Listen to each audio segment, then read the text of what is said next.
Hello and welcome to another Friday Findings video. Sandy here. Today I have a slightly different Friday Findings video for you. I have part 2 in my studio tour. So last time I was showing you this wonderful bookcase that my husband custom built for me. And I thought I would show you some of the details about how I've organized it and how I've planned it. Now, not everybody is married to a custom cabinet maker, but you could find units similar to this at IKEA or similar places. One of my favorite things about this cabinet are these doors on the bottom to hide things. And I made sure that my husband had the dimensions for this press, which I inherited from his mother, who was also a seamstress. It's a wonderful thing. If I had room, I'd leave it out all the time. But at least now it's accessible and not buried under this table. It used to be under here, behind those baskets with stuff piled all over it. So now I can get it out whenever I need it. And then there's a bunch of stuff piled all over it in there too. Then I can just close the doors. He put on those cool hinges for me. Moving up, I have my array of magazines. I've really pared down the magazines that I have to ones that I use a lot as reference, mostly polymer clay magazines. And these are just wooden magazine holders, again from IKEA. And then I covered them with colorful scrapbook papers because I want everything in my studio to be beautiful. I am very visual. It has to look nice. I can't stand it if it's messy or cluttered or just not pretty. The next shelf up is a little bit of combination display and storage. This is a Sizzix die spinner that I bought some time ago. But when I put it up here, I didn't want to see this expanse of black. And so I bought foam core, covered it with some cork, and made little cork boards on the two sides. And so I've got a few of my favorite tags and things on here. These are some clay pieces I made when I was teaching my church kids how to do polymer clay. And here's some chocolates from a class. These are some favorite Tim Holtz dies. Just some bits and pieces. I love these bottles of glass glitter. A few of my dragons. A few more dies.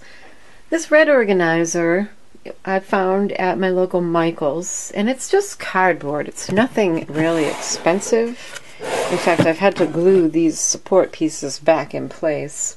But it does the trick and it looks nice. This is a shelf I access a lot, and I'll probably go into more detail on this. If you're interested, let me know in the comments box below.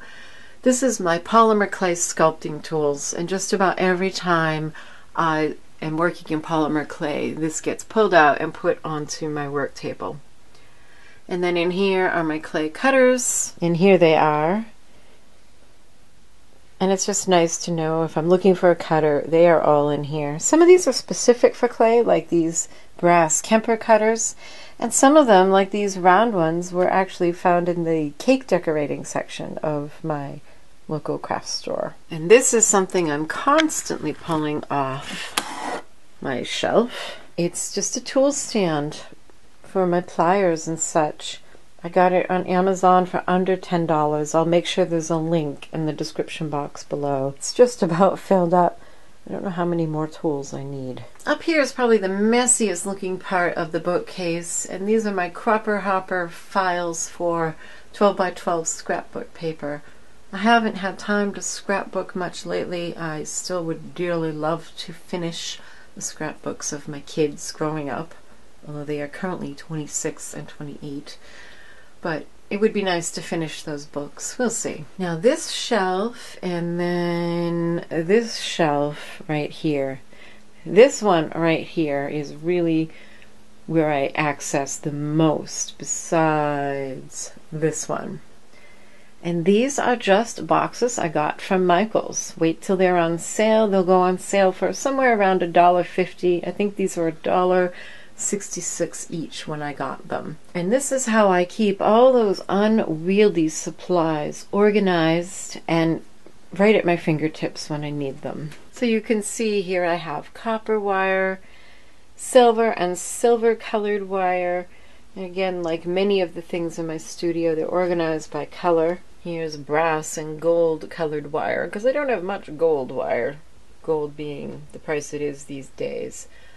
Clay texturing tools, clay inclusion, stringing materials. And stringing materials is just what you would think it would be. It's bead stringing wire, leather cord, elastic cord, memory wire. And so this is a great way of organizing all those bits and pieces that otherwise would be very difficult to manage. I can just pull out a whole box if I need copper wire. It's all in there. All the different gauges, the scrap my son recycled for me,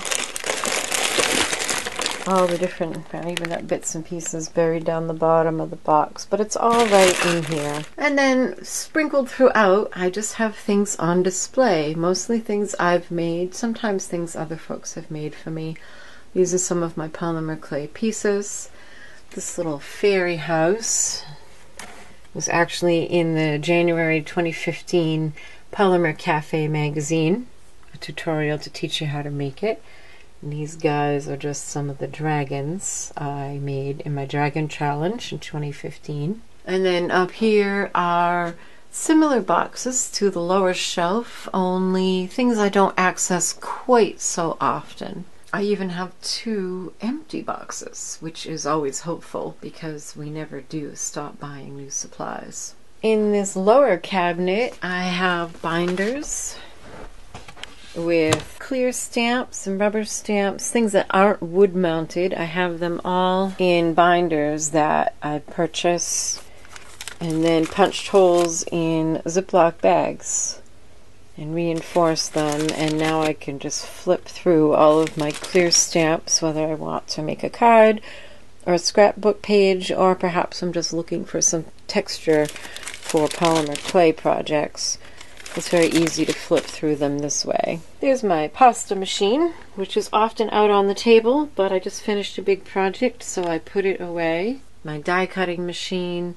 These I access a lot. These are the bins that I keep my polymer clay in. And like I said, everything is organized by color. So all of my scrap clay is sorted by color. Sometimes it's fun to just pull out a handful of one color and mush it all together and have something kind of marbled and interesting. I have colors, and then I have metallics in this one, random bits in there. I wish I could find another one like this. I found this one on clearance. If you ever find one that's deep enough to hold blocks of clay standing on end so that you can see the labels. If you ever find one that's deep enough, please send me the link because I would love to get more. This is a great way to organize the clay so you can see what you've got. Once again, all by color.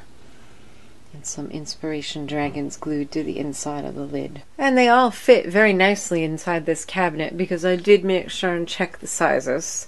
If you don't have a custom cabinet maker, just make sure you bring a tape measure and a ruler with you wherever you go so that you make sure things fit properly. But some of my favorite tips for organizing is, first of all, to have similar size containers. So when I got all 3 of these for my polymer clay, or when I got all of these for the magazines or these boxes, I made sure they were all the same size.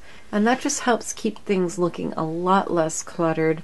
It helps you fit them together more easily. So it's not only visually pleasing, but easy to lay your hands on what you need. So I hope you found this studio tour helpful and that some of the organizing will inspire you. Thanks so much for watching Keepsake Crafts videos. If there's something you'd like to see in one of my videos, please be sure to leave a comment below and let me know what you have in mind. I'll see what I can do. And if you like this video, please be sure to give it a thumbs up and a share, and check out the other 2 videos up on the screen. You can follow my creative doings on Facebook, Pinterest, Instagram, and on my blog. Happy creating. Bye-bye.